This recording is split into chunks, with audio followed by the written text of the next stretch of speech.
Vamos mergulhar em uma das ideias mais fascinantes e ao mesmo tempo complexas da história do pensamento, o conceito de logos, como foi pensado pelo filósofo Fílon de Alexandria.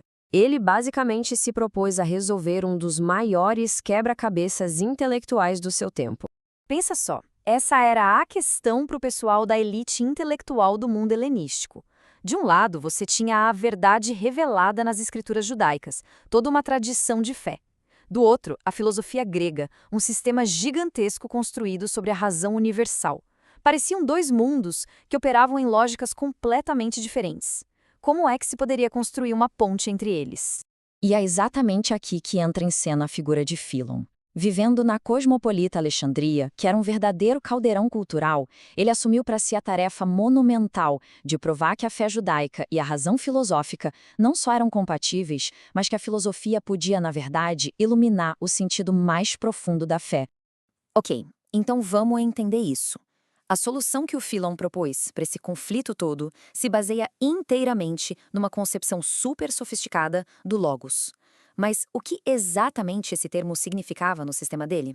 O termo logos já tinha uma baita história na filosofia grega, principalmente com os estoicos. Para eles, o logos era a razão divina, material e presente em tudo que ordena o universo. O que Philon faz então é pegar esse conceito, mas ele dá uma repaginada total, uma reconfiguração radical para encaixá-lo na teologia judaica. Ele transforma o logos num princípio que não tem corpo, a serviço de um Deus único e transcendente. E o fascinante aqui é como Philon estrutura essa ideia. Primeiro, o logos é um mediador. No sistema dele, Deus é tão transcendente, tão outro, que não pode ter contato direto com a matéria, que é imperfeita. O logos, então, é a ponte que faz a criação ser possível. Segundo, ele é tipo o mundo das ideias, a planta arquitetônica divina com as formas perfeitas de tudo que existe. E terceiro, ele é o próprio instrumento, a palavra criadora com a qual Deus de fato traz o universo à existência.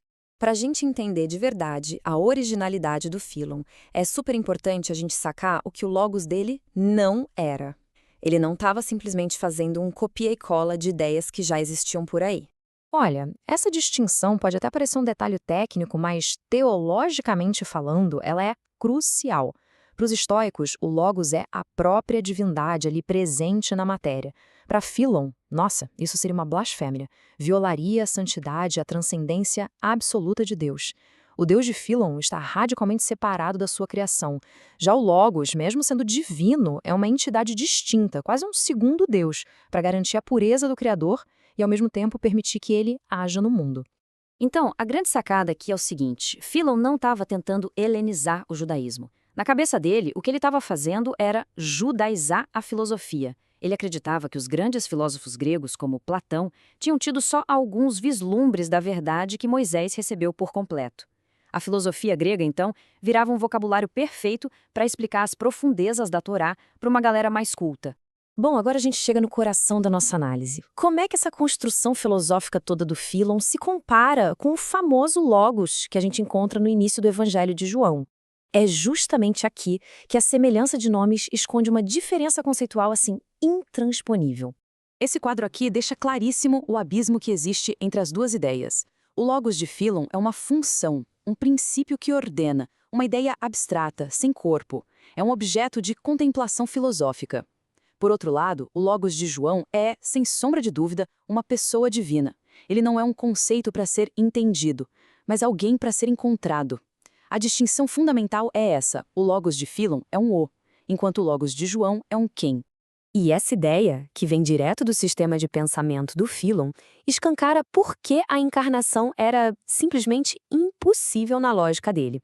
Com uma forte influência do platonismo, Philon via a matéria, a carne, como algo inerentemente imperfeito, instável, uma fonte de limitação.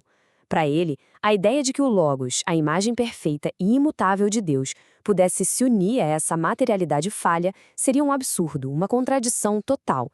Seria uma queda, uma degradação da sua natureza, e não o ponto mais alto da revelação. E é aqui que o paradoxo fica evidente, né? Philon usa o conceito de logos para garantir a distância entre Deus e o mundo. João usa exatamente o mesmo termo para descrever o fim dessa distância, da forma mais radical que se pode imaginar. A gente está falando de dois projetos teológicos que pegam a mesmíssima palavra para construir universos de sentido que simplesmente não se conversam. Olha só, embora o pensamento do Philon seja, no seu ponto principal, incompatível com o dogma cristão, o impacto dele no pensamento ocidental foi imenso, mesmo que muita gente não perceba ou subestime isso. Sabe, o grande legado de Philon não está tanto nas conclusões que ele chegou, mas no método que ele criou. Ele foi pioneiro em tratar a filosofia como a serva da teologia. Uma abordagem que definiu o pensamento medieval por mais de 1000 anos. Ao criar um sistema onde a razão é usada para explorar e defender a revelação, ele estabeleceu um paradigma intelectual que influenciou profundamente os padres da Igreja e também a filosofia judaica e islâmica que vieram depois.